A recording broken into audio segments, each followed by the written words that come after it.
Three, two, one. Yay, we are live. Welcome, Bri. How are you doing, hon? Hi, good. How are you? Good. Tell me where you're at. I am in Seattle. Nice. And that is not home for you? No, I am here. Hold on, I'm just sharing our broadcast.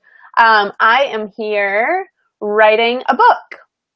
I love it. We're going to talk about that. I'm very excited. You and I obviously are personal friends, so I know your background and your history, and you know mine, and we've had a couple of good calls in the last couple of weeks just catching each other up on where we're at and what we're working on. But I'm really, really excited. I'm going to go ahead and we got the nod that everything looks and sounds great. So welcome, Bri Seeley, Miss Bri Seeley, to the What Matters Most Facebook Live, and honored to have you. Excited to have you share your story with our community. And I have to say that Bri is the first human being that gave me a awesome review on Amazon the day of the release of my book. So I have a little special place in my heart for Bri. Thanks. And obviously I can't wait to number one, talk about your book, but number two, get into it and read it, because I know, you interviewed me the last couple of weeks about skydiving, which we'll talk about here in a minute. But I want to start by, again, introducing, I have Miss Bri Seeley with us, guys. And I'm going to give you a little bit of background, her bio, and then let her piggyback off of that and tell us who she is and what she's all about.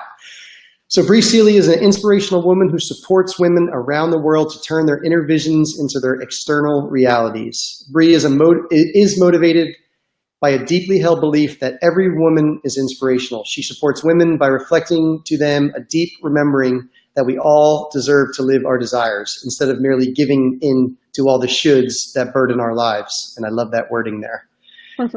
Men can relate to that too. She is currently writing her first book, Permission to Leap, which I'm so excited to hear more about. It'll be released at the end of this year, and it's also going to be a podcast. And she's building a whole brand behind that same name, Permission to Leap, which I think is a very catchy title. She is a Catalyst speaker and author, a regular contributor to the Huffington Post, and is known by many for her tell it like it is, out-of-the-box guidance that creates massive and epic changes in every woman she encounters. Bri has been featured on NBC's The Today Show, Forbes, Inc., Medium, PBS, and Free Enterprise. She received the Outstanding Small Business Award from Los Angeles Mayor's Office and the Small Business Development Center last year. So obviously you have an incredible resume and background there, and I gotta get you to help me write my bio. That's many iterations in. It didn't used to be that. In fact, I don't even think I wrote most of that. I think someone else wrote it for me, because it does become really hard to just be like, I'm awesome. Here are all the amazing things I'm doing in the world. It's so much easier for someone else to reflect them to you. Totally get that. I didn't write my bio either. But I do want to reflect on some of that, because, I know you're very humble because we're friends, but you've been on NBC, The Today Show. To talk a little bit about that, that's like a major broadcast there that reaches, I don't know how many hundreds of millions of people or tens of millions of people. So talk about that. What was that about? So I have found the most success in my life when I am vulnerably and unabashedly just sharing my truth. And it's taken me a long time to own what a lot of those truths are, because they do go very much against all of the shoulds, like I said, so the article that I wrote for the Huffington Post, which is how I landed on the Today Show, was about my desire to be child-free. And not just my desire, but the fact that I ended up, kind of having a small battle with the medical field to have my wishes fulfilled of being sterilized. And so I asked for 6 years, and I basically was told that I was too young and that I was going to change my mind, and that I didn't know myself well enough to be able to make decisions about my body and all of this stuff. And so I wrote a really honest article about it on the Huffington Post. And by sharing my voice in such a powerful way, not only did the article go viral, it got republished in Spanish, German, and French, I believe. It was published on like 6 continents. I mean, went everywhere. And a few days later, the Today Show called me and were like, we read your article on the Huffington Post. We love it. We'd love to feature, a story about this on our platform. Would you be interested in an interview? Not a bad day, huh? It's a good call to get. Yeah. In fact, I was at the Dodgers game. I was at a Dodgers game with my sister, and I looked down. It was 9:00 LA time. And I was like, who is calling me from New York? I'm like, it is midnight in New York. I was like, this must be spam. And I declined it. And I got home that night, 10 or 11 or whatever LA time. And I was like, holy shit, not spam. That was the Today Show. And that's amazing. Oh, so they left you a voicemail and then you followed up with them? Yeah, they left me a voicemail, and I think they emailed me as well. And then she left me her email. I mean, it was, they try and get in contact with you in all the different ways. And so cool, huh? What an awesome story. Yeah. So thank God for voicemail. Right. And the funny thing is, if you have my number and you call me, my voicemail says, do not leave me a message. I will not listen to it. Don't leave me a voicemail, email or text me. And, of course I listen to it because, but yeah. My wife and I were just joking about leaving messages. So I'm going to get her a t-shirt that says, don't leave me a voicemail. Text me, but I don't answer texts. So email me, and I don't check my email. So good luck and nice to meet you. Kind of how I've been feeling lately. I've asked my assistant with being my email filter, and I'm like, just tell me the ones I need to respond to. Like, I don't even want to know. And I have tons of unanswered texts. And, Alexi Panos, who is also an archangel, had a brilliant post the other day, and I so identified with it. And she was basically like, I love my friends and family, and I love my people, and I love everyone that's in my life. And I have such an epic mission in this life that I just don't have the capacity right now to be in one-on-one contact with thousands of people. Yeah. And I totally connected with that. And I was like, oh, right, this is why I've set up some of the systems that I've set up, is because it gets to be a lot. And I'm here to serve the world in a really, really, really big way.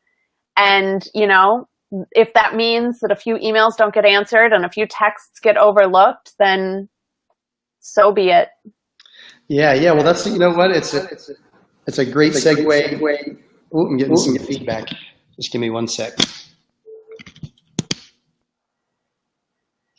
Got you, Bri? I'm not hearing it. Oh, good. It went away. I was going to say that's going to be difficult, but it went away. So what you just said is actually a great segue. I totally relate. I have a big fan of delegating, and just to acknowledge, we have quite a few people that have joined in and saying hello. So just want to say hello right back. Elaine, Jackie, Brandy, obviously some peeps from your network and some from mine, all chiming in and saying hello. So thank you for joining us, listeners. So I just want to segue into, and I think that was great what you just said about delegating and systems, because we've been running businesses for 20 years and we're big fans of delegation. So you have read my book, and you're familiar with the messaging in the book. And so I have a question for you. I always like to start each interview. Again, for the listeners, we have Bri Seeley. And so Bri, for you, out of the 5 F's, which are faith, fitness, family, friends, and finance, and where you're at in your life right now, and there's no right or wrong answer here. It's not a trick question, but you're a very well-respected woman / entrepreneur. And I'm curious as to know how you prioritize, or what would be the most important thing to you where you're at right now out of the 5 F's, and why, of course, which is most important. Yeah. So faith is kind of paramount. In fact, I have the word faith tattooed on me.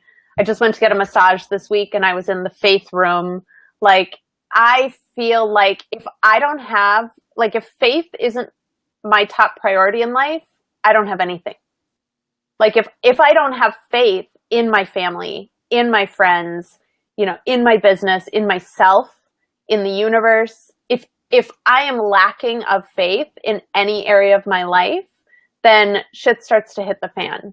And so for me, faith, and at least for the last, like, I'd say 9 years of my life, faith has been paramount to everything.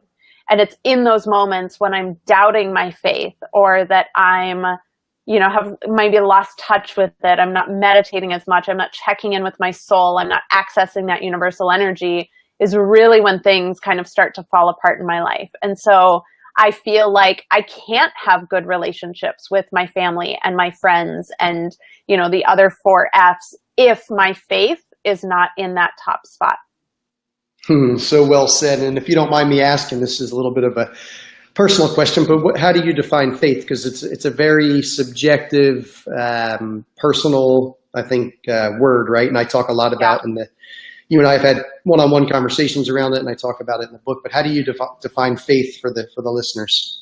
So I believe that as humans, we exist kind of on this spectrum between spirit and earth. In fact, I write about this in my book too, where last year, every time I got on the yoga mat, I would get this message of, you are the divine intersection of heaven and earth. And every time I got on my yoga mat, that would come up. And I was like, I don't even know if I believe in heaven. Like, what is this? And what it came down to was this spectrum of like, we are, spirit and human. And so often we exist more in the human realm, right? Like, we're what we can see, what we can touch, like that's reality, that's real. And we fail to address the spirit part a lot of times. And so for me, faith is that connection and that knowing and that trust and surrender in things you can't see. Whether it be, love or just energy in general, or magic or serendipity, or like whatever that is, opportunity, possibility, like those things that they're not tangible. You cannot put your finger on them. And so for me, faith is just a continual and constant connection to and touch point with all of that, the unseen. I love that. In the book, I talk about this idea of, we're perfect divine spirits trying to figure out how to have this human experience, for this 100 years that we borrowed these bodies from whatever the higher power is. And the rub is that the masses, or the majority of us, and myself included, for probably the first 35 years of my life, was telling myself I'm a human trying to get lucky once in a while and have this spiritual experience, this aha moment. But I think that if you take a step back from that and you really embrace, which is exactly what you were saying that was coming to you on your yoga mat, is that we are perfect, divine, exactly the way we are. And the reality is we're just trying to figure out how to move around in these meat bags that we've been gifted for 100 years or so. And then the interesting part is that, like, for me right now, I've been going through this experience of like, I totally believe, like, deep down in the depths of my very being and the makeup of everything of who I am, I believe that everything is perfect all the time. And my humanity gets in the way a lot. Like, the human aspect of myself is like, but it's not turning out properly. But it was supposed to look this way. But it's not happening quickly enough. And so it's always this like, this constant ebb and flow of like, everything's in divine perfection and it's not happening in the timing that I want it to happen in. And, so for me, it's just a constant kind of state of flow, state of readjustments, like, and moment by moment too, like I feel really good right now. And, as you and I spoke right before this, like I was crying over dinner tonight in a really good way, but like, it's just this constant, like, what is coming up for me in the moment? And how can I surrender more deeply to the things that I cannot see, trusting in the fact that this too is perfect. I love it. You're brilliant. There's a reason why we get along so well.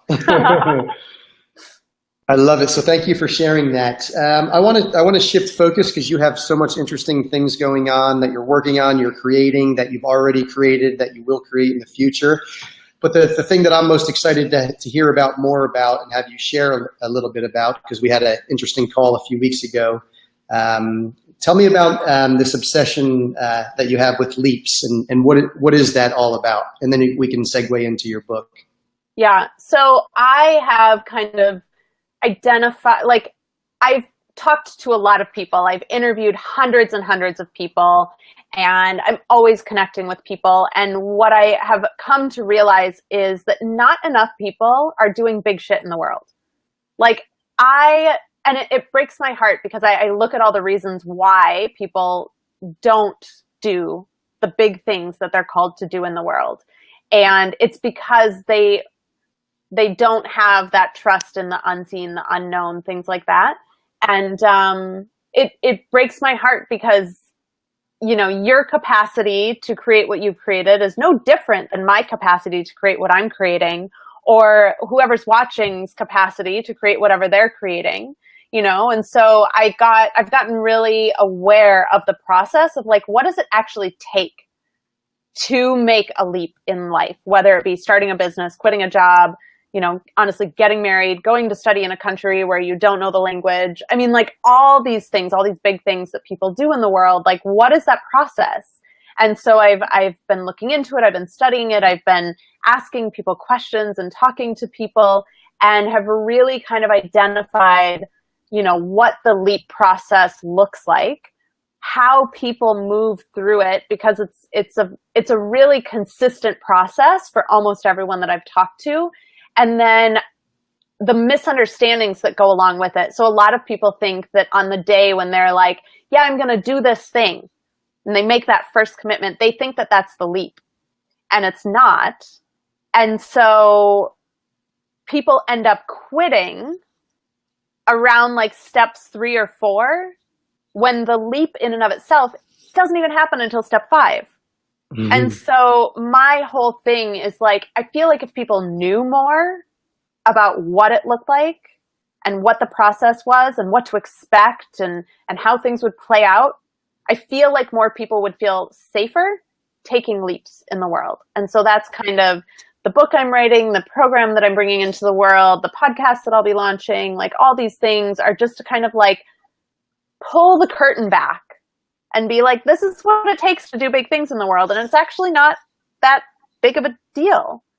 And, you know, if I can share my story about taking all the leaps I've taken in the last 15 years, and, you know, your story of taking leaps, and all these other people's stories of taking leaps, then maybe more people would be inspired to do big shit in the world. I love that. I love that. And when we talked a couple of weeks ago, you know, you were interviewing me specifically on, you know, my experience with skydiving, because that's literally and figuratively taking a leap, right? I mean, there's a huge trust issue there when you're jumping out of a perfectly good airplane. And then we got into a really good conversation, and I'd love you to share with the group or the listeners, you know, what was my correlation between jumping out of an airplane and running businesses for the last 20 years. And I immediately, the words risk and reward came to me. And I think that you hit on that a couple minutes ago. I mean, that's really, you know, your goal is to help people, you know, find the big shit that they want to do in the world and get it out there. And ultimately what that comes down to is getting them comfortable with the risk, because they see the reward at the end, you know, the light at the end of the tunnel. But it's like the chicken or the egg, or putting the cart before the horse, right? I mean, that's the rub here. That's the rub. And that's why a lot of people don't take that risk. So maybe you can chime in on that. Yeah, and I talk more in the book too about all the reasons people don't take leaps, and the perceived risks that we have, and how we tend to look at these future challenges and think that we're not going to be able to handle them. And, you know, but we end up focusing more on that stuff. It's a focus on, like, the catastrophe stuff of, like, well, this is all the shit that's going to go wrong, instead of looking at all the things that are going to go right. Not even that could go right, that are going to go right. Like, we don't look at those things enough. And there was something else I was going to say in there as well. Oh, the other thing that I feel like people don't look at is that if you decide to not take the leap, which at the end of the day, I'll be completely honest, like, I I don't care if people are taking leaps or not taking leaps. Like, obviously, yes, I want more people to take leaps in the world, but it's your life. You get to choose whether or not you're going to leap. That's totally your call, but you can't lie to yourself and think that there aren't also risks associated with not leaping, because there are just as many risks and rewards associated with not leaping as there are with leaping. And so I say, have both of those conversations. You want to stay where you are and you want to stay comfortable in your comfort zone and like not do anything big in the world? Great. Do that.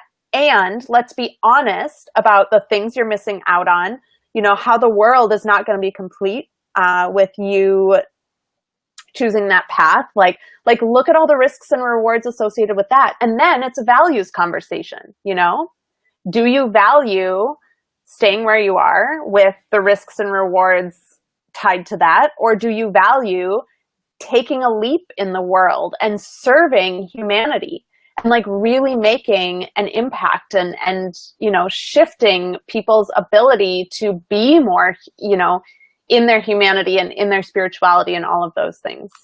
I love that. That's a really interesting perspective on that. It's there's a cost of not taking action, like you're saying, right? I have a buddy that, I think Philip McKernan. I think we've been at events together, right? I don't know if I've actually ever met him, but I've definitely heard his name. I know of him, and yeah.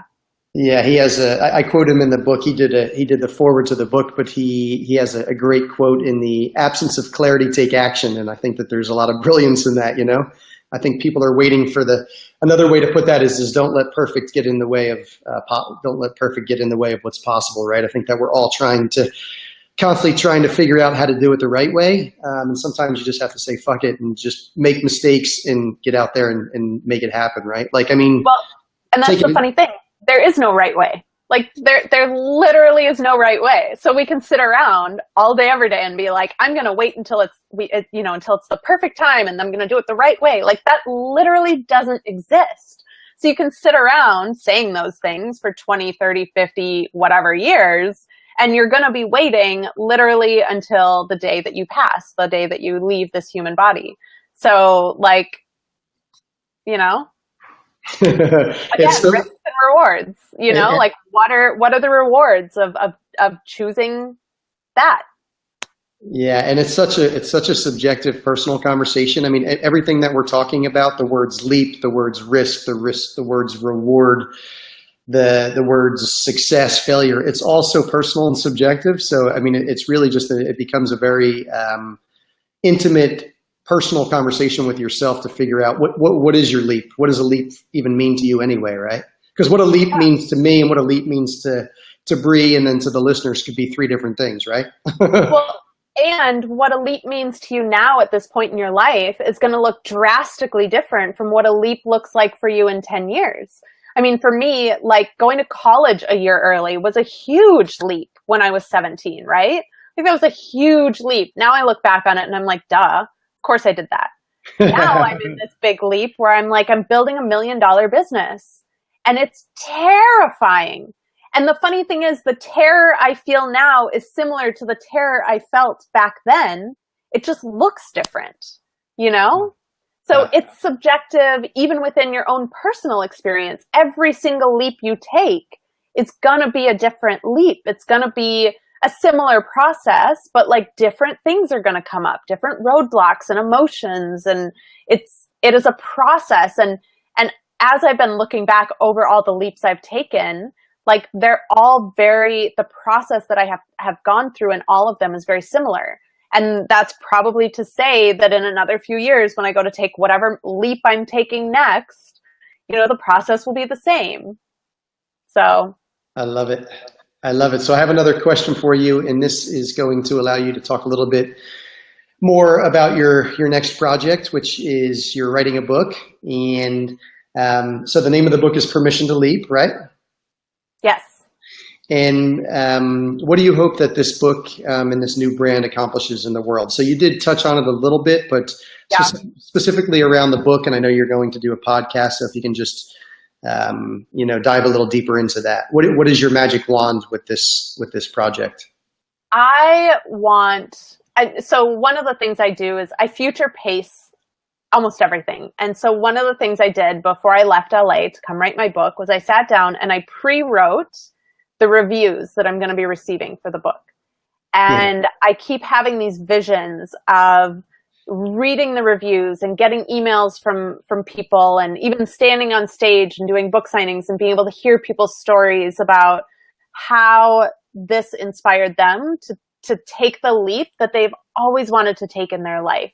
And that's really what it's about for me, is that I want to hear the stories. I want to see people changing their lives by understanding this process and by feeling more comfortable and by normalizing it and really knowing that like everyone goes through this process in whatever way they go through it, and just having people feel a little bit more confident and secure and able to go out in the world and do the things that they dream about.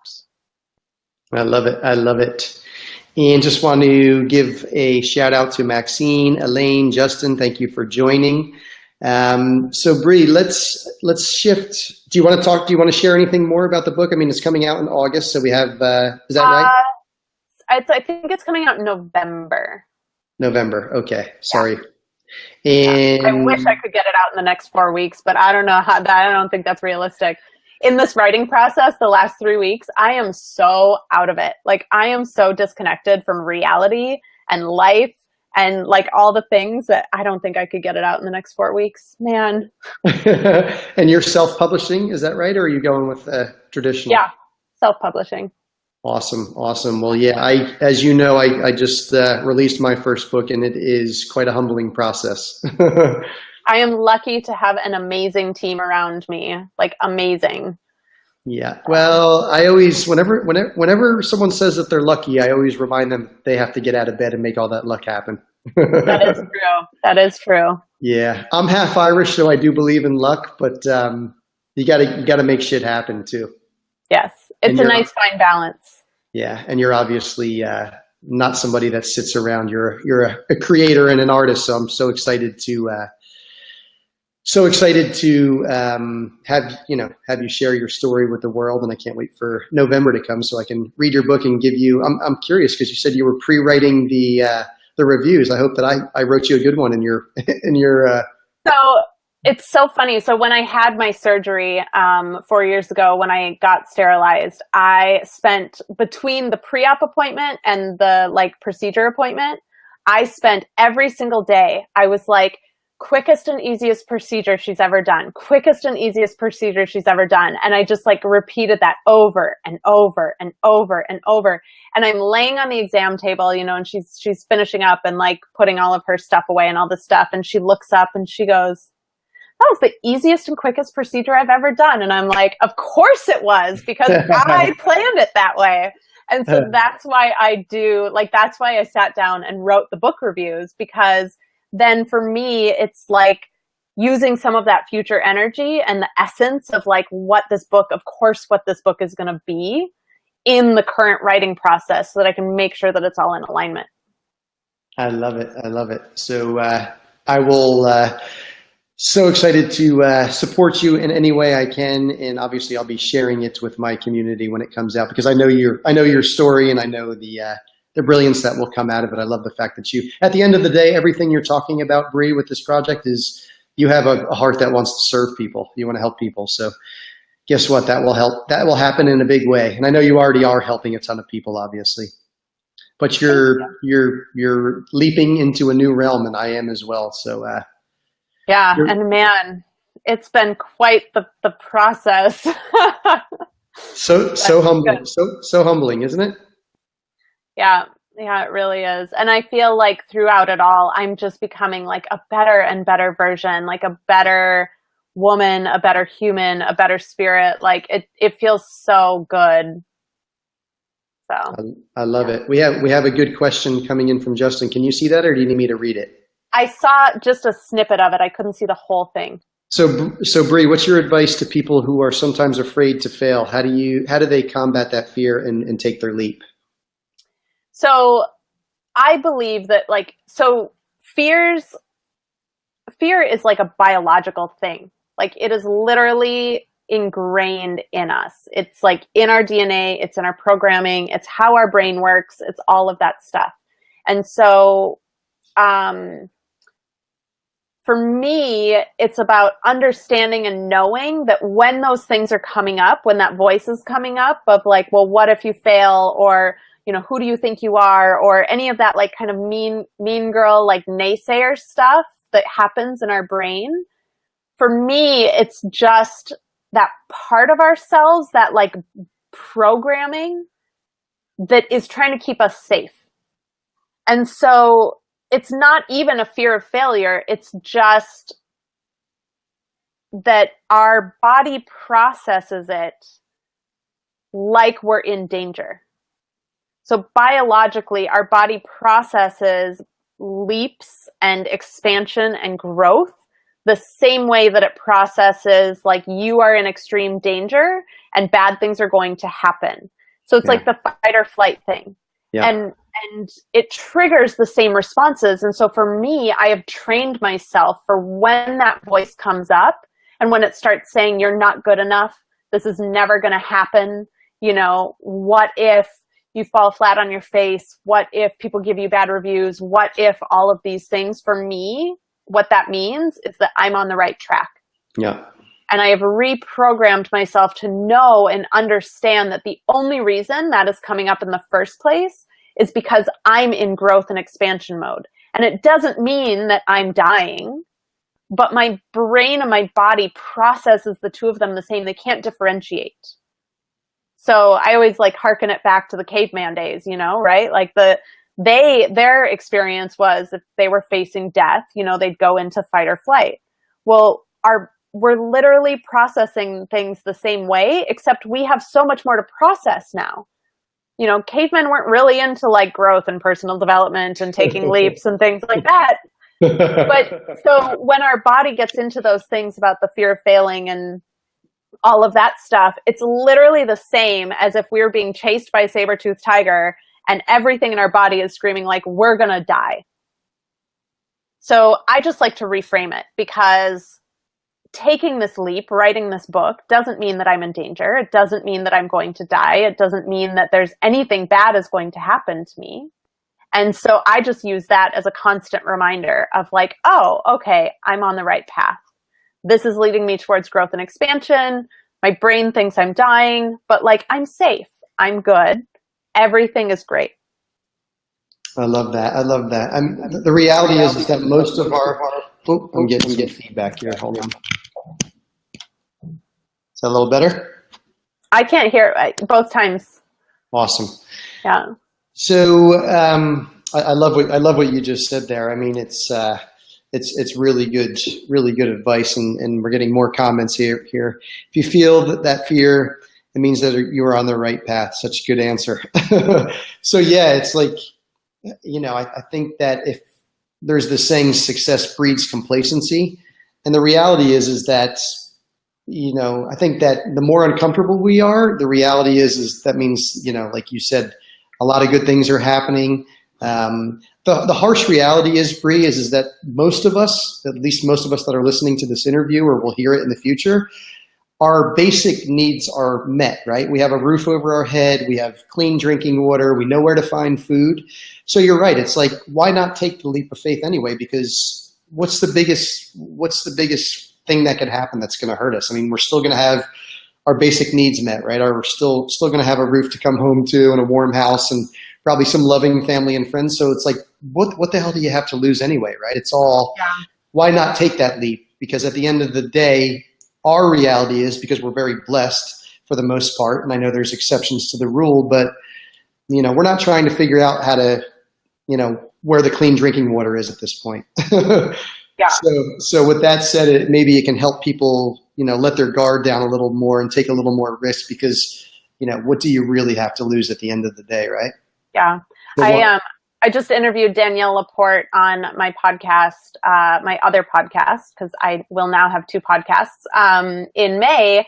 And she was talking, you know, she just self-published her book, and she took out, I think it was like a $500,000 loan to print her books. And I was just like, holy shit. Like that to me is like, I'm dying, right? Like that's a big leap. And we were talking about it and she was like, she said, I love to play worst case scenario with my son.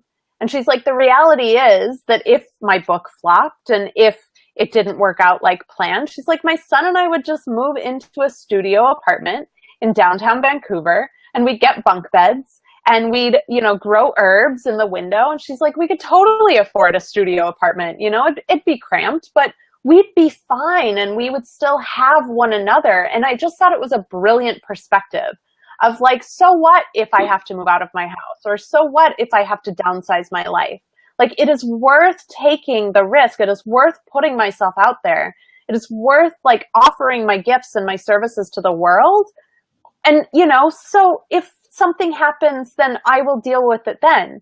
But like, I'm still going to be okay. I'm going to have, as you say, my faith, my family, my friends, my fitness. Like, I'm still going to have all of these important things in my life. I might just not have the house and the car and, then you'll get it back. Like, life ebbs and flows. But by sitting around all the time being like in this constant state of fear and worst case scenarios and what ifs, like you spin your entire life into not ever doing the things that you desire in the world. Yep, I love it. I mean, we've been in the investment world for the last 20 years in real estate, and it's all about risk and reward, right? I mean, people would look at the risk that we take in the marketplace and think that we're absolutely nuts because we have millions and millions of dollars of really good debt that our tenants help us pay down, and we're in a market that's poised for growth. Some people would look at us and say, you're absolutely nuts, you're taking way too much risk. And then, you'd have people that are looking at our portfolio and saying that's like a little mosquito that flies around their head and, they could knock it down. So it all goes back to what are you comfortable with or what are you not comfortable with and what risk are you willing to take? And, what are the pros and cons of each scenario? And it's such a personal conversation, but I love the way that you're presenting it because everyone does have that internal war or struggle going on, asking themselves, should I be doing this? What am I missing? I think the what am I missing is a really, really important part of that conversation, right? Like you touched on it earlier about, what are the pros and cons of not taking the leap, right? Because we probably know what they are if we can wave a magic wand and everything goes right. But if we just stop and don't do anything, then, what's the lost opportunity there? Yeah. Cool. So let's shift, if you don't mind. I'm going to shift. Let me see how we're doing on time here. So we have a few more minutes, but I always like to sort of wrap up, and I do totally appreciate your time because I know you're busy and you're in the middle of your creative process of writing your book. So thank you for taking the time out. I love this. I think it's great. So thanks for having me. Yeah. You have so much wisdom, and I love the way you verbalize your thoughts and make people really think. You're good at challenging people, and I love that. So let's shift focus. So to wrap up, Bri, and I think I might know how you might answer this, but I always like to ask. So take money off the table, right? And I know you're not hyper focused on money, but if I handed you a blank check tonight and going back to the 5 F's. So again, faith, fitness, family, friend, and finance. I know faith for you is paramount, right? But if there's one area in your life, if money aside and you just had time to really work on it, what's the one area that you feel like personally that you're, I don't want to say struggling, but maybe you'd like to invest a little more time and energy in one of those areas outside of faith? So whether it's fitness, family, friends, or finance, what is that for you and why? I would say it's probably like the family, friends. I would just lump it into like a relationships category because the truth is, and I kind of mentioned it, I touched on it a little bit before, is that when you commit to doing like things at the level that, I'm committing to doing things in the world and the commitments I've made to building my business and growing my business, and there are sacrifices, like just like we've been talking about, there are risks and there are rewards. And I love my business so much, and it gets me to be able to express myself and to serve the world and all these things. And I don't necessarily have the capacity and the space to tend to my relationships like I would prefer. And, unfortunately, it's something I see in a lot of, like, all of my ambitious girlfriends. Like, we have a hard time seeing each other because we're always out there kicking ass. And it is a risk that comes with committing to what I've committed to. And, of course, I would love to travel back to Minnesota way more often. My grandparents are older, and my grandfather is starting to suffer from dementia. And every time I say goodbye to them, grandma's always like, when are you coming back again? And I'm like, oh, I don't know, 6 or 8 months. And she always, started saying like, oh, well, I hope I'm alive still. Like, no guilt there. Right. So, that and I've wanted for a while, like a really solid partnership and relationship with a man, which I just haven't had the space or capacity to give to. And, there's changes in my relationships happening right now that I just don't have the space to like fully attend to. And, so yeah, that's where I'd focus a little more time and energy. Yeah. Well, thanks for your honesty. I can totally relate to that. Look, I talk about in the book, there's only so many waking hours in the day, right? And you seem to me crystal clear on your priorities. And so you invest your time accordingly. It's just where you're at. It doesn't make it right or wrong. And I think that's so important for the listeners. If you sitting there saying to the World Wide Web here that the reality is you wish you could have, or that if you could wave a magic wand, you'd be spending a little bit more time with family and friends. But the reality is that's not an absolute priority for you right now. But that also doesn't mean that your family and friends are not extremely important to you, that you don't love them and want to, serve them however you can. But you have this grand vision. And I can totally relate to that. I remember 20 years ago now when I was teaching special education to a group of kids in Santa Barbara. And I had, because the kids were special needs, I was assigned one-on-one to this beautiful young girl from South Central Los Angeles. Her name was Gloria, and I'll never forget her for as long as I live. And I remember having this interaction with her and going home from work one day and thinking to myself, I'm really having a pretty good impact on this girl's life, and it felt good. But I remember saying to myself, I'm meant to help more people.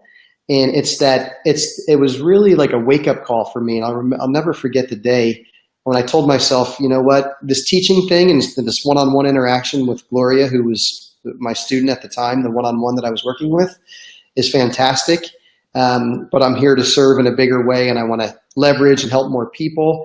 And there's a trade-off for that. You said it's a sacrifice, and I totally, totally relate to you. And I love your perspective on it.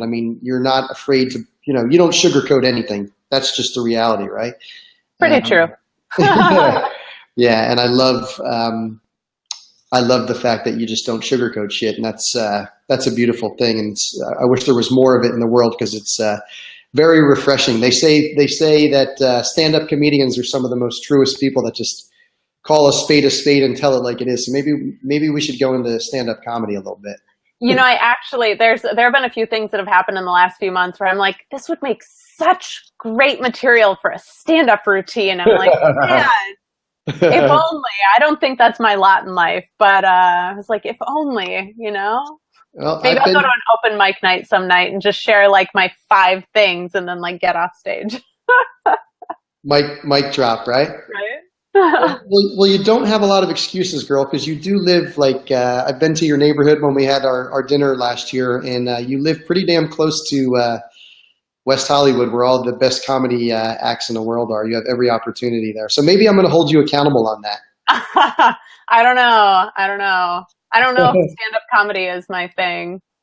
Maybe I'll just do a Facebook Live someday and be like, this is me trying to be a stand-up comic. It's once in a lifetime. I'm just going to put it on the internet and we'll move on. Then I'll get all my stand-up comedy, dreams and desires over with, and then I can go on with my life. Good. So I'm going to put your ass on the spot. So I don't need 5, but you did say on Facebook Live, and we just happen to be on this Facebook Live thing. So tell me what's happened recently that's like true comedy to you. Just one thing, right. Not 5. All right, I'll tell you the one, and this one's pretty funny, and I have never talked about this publicly. Only a few of my friends know this. So I fully believe that beets should come with a warning. So I ate beets a few weeks ago, kind of for like the first time in my life. And I'd never, I didn't know, but I'm on really, really severe dietary restrictions right now. And I was at Whole Foods and I was like, beet chips. And I'm like, okay, no corn oil, no rice. Okay, I'll try these and see if I can eat them. And so I had 2 bags of beet chips over the course of 4 days or something. And I'm in my office that following Monday, and it was my intern's first day. And I go to use the restroom, and I'm like, oh my God, I am dying. This is not okay. I get a GI doc on the phone, and I'm trying to get an appointment with them and all these things. And I'm like, something is wrong. This is not okay. I'm literally dying. And so I'm freaking out. It's my intern's first day. And I just look at her and I'm like, go home. And we were in my office. And I went back to my apartment and laid on the couch for an hour and just bawled and was having all these things about I'm going to have to call my mom and tell her that she's going to outlive me. And my intestines are literally disintegrating, and I think I have colitis, and all these things. I'm going down the rabbit hole, right? And I did what you're not supposed to do. I went on WebMD and was Googling all the things about why what just happened had happened. And thank God. I mean, if you are ever going to WebMD anything, please let it be after you've eaten beets, because you will find out very quickly that your intestines are not disintegrating, that you are not dying, that you don't have colitis, you don't have cancer, none of those things. And I was laughing so hard. I was like, only me, only I would eat beets and then have a whole day go down the drain because I'm crying about how I think I'm going to die. But when in fact, I had just eaten beets. So does the intern Who knew? Does the intern still work for you, or just scare the hell out of her and she never came back? She does. She's with me for another few weeks. And I did tell her a few weeks later, I was like, this is totally what happened. I was freaking, I was having anxiety attacks and future pacing my death and thinking about calling my mom and telling her how I was going to be dying and, all these things. And everyone thinks it's hilarious. Everyone laughs at me. I called my girlfriends that I was with that weekend when I was eating the beet chips, and I was telling them everyone thinks it's hilarious. And I'm like, of course everyone else thinks it's hilarious. You're not the one that was being, having these panics about I am dying. My whole insides are disintegrating, and I'm done. I'm gone. I'm never fulfilling my mission. Oh yeah, it was very dramatic. Well, I had no idea where that was going, because to be honest with you, when you said that beets should come with a warning, I thought you were talking about the headphones from Dre. Oh, no. Nope, the vegetable. I don't understand. And I was reading online too, it's the only vegetable that doesn't change colors, basically. It goes in and I mean, it's all the same color, which I didn't know because I'd never eaten beets before. So I'm like, why don't they put a warning up that FYI, you're not dying. That is hilarious. Yeah, I do stupid shit all the time, and that was definitely one of them. I love it. Well, I want to thank you so much for your time. Sorry, I'm getting some feedback here, but you hear me? Yep. Wonderful. Well, I want to thank you for your time. Thank you for sharing your beet story. Hey, anytime. You know what? If I can save someone else from the stress that I went through, it was so worth it. So you're off the hook now. You don't need to go down to West Hollywood and do stand up. Now I can just go enjoy the actual comics doing stand up and not have to worry about doing my own. I could go into a long list of my bathroom habits, but I don't want to scare anyone out there. So jokes aside, I want to thank you for your time. We have Bri Seeley. Where can my community find out more about you? I know that we have it listed in some of the, actually, I think Justin's taking care of that. It looks like we have links to your. Yeah, my website is just briseeley.com. It's my name. You can even spell it wrong. It'll still get you to the same website. It's I'm on all the socials, Facebook, Twitter, Instagram, Bri Seeley, everywhere. Love it. I love it. I love you. Thank you so much for your time and sharing your wisdom. And thanks for being real too, because jokes aside, there's a lot of fluff out there and a lot of BS. And I think that's why I was so excited to have you on, because I knew you would shoot, you're a straight shooter and add a bunch of value to all the listeners. So thank you so much. You're welcome. As I say, I don't have time for that shit. I don't have time for fluff. No time. I love it. I love it. Thank you so much, Bri, and I can't wait to share this with everyone out there. Thanks for being on What Matters Most, and I can't wait to see you in LA next time. Thanks, Brian. Ciao.